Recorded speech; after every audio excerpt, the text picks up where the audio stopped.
I gotta say, compared to what I saw online, it doesn't feel or look as big as I thought it was going to be in person. So this is the Nikon ZR, and it's not a surprise to anyone, but by default, this does not have a grip. So in today's video, I'll be taking a look at the full cage from SmallRig for the Nikon ZR. Let's dig into it. All right. Move that out of the way.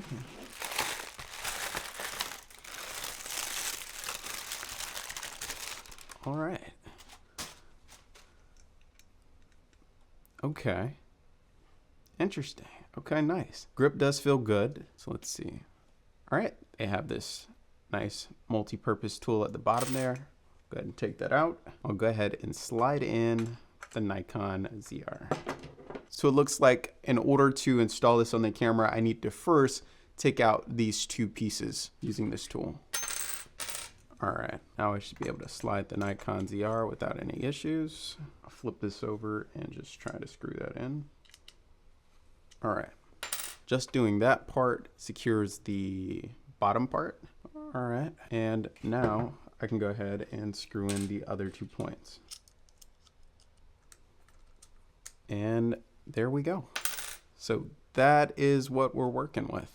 So taking a look, this does open up just a wide variety of mounting points for the Nikon ZR, which is nice. You get a ton of mounting ports over on this side next to the grip. You get some RE locating pins in 2 locations, one in the center above the lens and then one over here to the right. So if you wanted to throw on something like a monitor directly to this, you have that capability. So right, throwing a monitor directly on, though I don't necessarily think it's necessary with how big the screen you get. This camera is by default. I gotta say, compared to what I saw online, it doesn't feel or look as big as I thought it was going to be in person. Still feels pretty sleek, compact, right? I would have preferred if this hot shoe mount or whatnot was just flush, but all in all, dope. The grip feels great, like rubber, like the material choice that they went with. It doesn't impact any of these function keys, function buttons. Looks nice. A built-in NATO rail on the side here. Is that a built-in NATO rail? I'll have to test that out. One thing that I do notice is I wasn't sure about looking at the images if this was going to be like a 3-piece design where you have the bottom part and then you can install the side piece and then the top part would be optional. It actually is one full metal construction, so it's all together. So unfortunately you can't take apart any piece that you don't want. It's gonna be there regardless. But yeah, still have access to the battery door, media and whatnot. And like most SmallRig cages, looks like you still have the ability to leverage that built-in NATO rail to mount this to something like a tripod. Lastly, let's take a look at this last piece.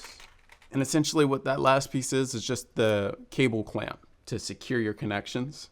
Being that this has a micro HDMI port, you'll likely need it. But in my case, I don't plan to use this, so set that off to the side. But folks, that's a first look at the Nikon ZR using the full SmallRig cage. So I hope you found this video helpful. If you did, be sure to smash that like button and consider subscribing to the channel to stay tuned for future videos. If you're curious at all about checking out this cage from SmallRig for the Nikon ZR, I will have affiliate links in the description. As always, thanks for viewing, and I'll see you on the next one.